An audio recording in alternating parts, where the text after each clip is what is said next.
নমস্কার, কেমন আছেন সবাই? আমি আজকে আপনাদের মাঝে শেয়ার করব মুচমুচে পেঁয়াজি। তো চলুন দেখে নিই কিভাবে পেঁয়াজিটা তৈরি করি। আমি এখানে পেঁয়াজি বানানোর জন্য ফার্স্টে 1 কাপ পেঁয়াজ কুচি নিয়ে নিচ্ছি। এটা আমি বোলের ভিতরে ঢেলে নিচ্ছি। 1/2 টেবিল চামচ আদা রসুন বাটা দিয়ে নিচ্ছি। অল্প কিছুটা কাঁচামরিচ কুচি, যে যেমন ঝাল খেতে পছন্দ করেন সেরকম অনুযায়ী দিয়ে নেবেন। ধনিয়া পাতা কুচি,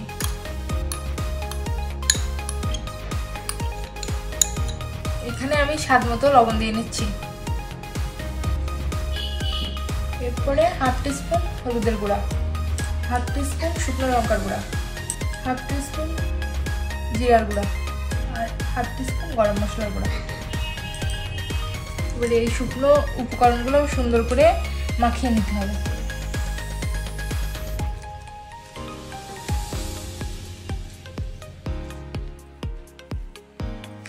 এগুলো আমার সুন্দর করে মাখা হয়ে গেছে। এবার আমি এতে পরিমাণ মতো বেসন দিয়ে নেব। এখানে আমি 3 টেবিল চামচ বেসন ইউজ করছি।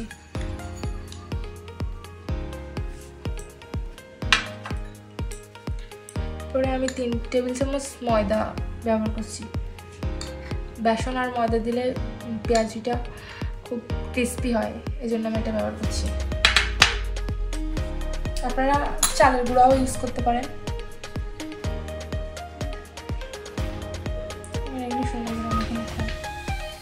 আপনাদের যদি পেঁয়াজি থেকে পেঁয়াজ মাখার সময় জল বেরোয় তাহলে আর কোনো জল দেওয়ার প্রয়োজন নেই।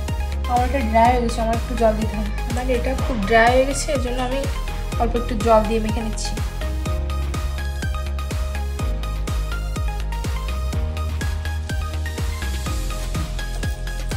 যেটা আমার অল্প একটু জল দিয়ে মাখা হয়ে গেছে, এটা আমি 10 মিনিট রেস্টে রেখে দেবো। 10 মিনিট পরে আসছি। এটা আমার 10 মিনিট রেস্টে রাখা হয়ে গেছে। আমি চুলায় একটা কড়াই বসিয়ে নিয়েছি। আমি তেলটা হাইটে সুন্দর করে গরম করে নেব। আমার তেলটা সুন্দর করে গরম হয়ে গেছে। এবার আমি আমার পছন্দ মতো করে ভেজে নেব।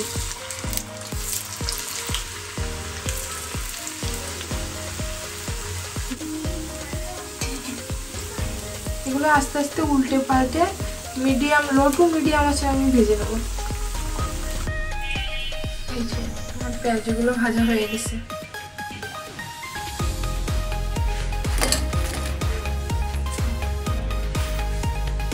এইভাবে আমি সবগুলো পেঁয়াজি আস্তে আস্তে ভেজে নেব।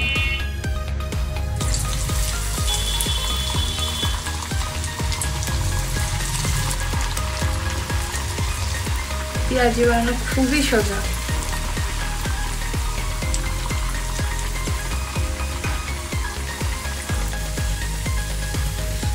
এইভাবে উল্টে পাল্টে আমি সবগুলো পেঁয়াজ ভেজে নিয়েছি। এগুলো কিন্তু হাই হিটে ভাজলে এগুলো কিন্তু পুড়ে যাবে। লো টু মিডিয়াম আছে ভাজতে হবে, তাহলে ভালো ক্রিস্পি হবে আর পুড়বেও না। ভেতরটা একদম কুক হয়ে যাবে।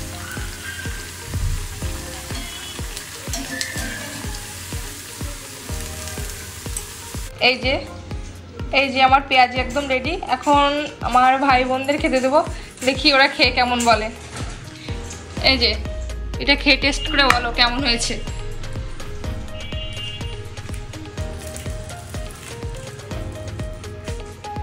দেখুন বন্ধুরা, পেঁয়াজিটা কত সুন্দর দেখাচ্ছে।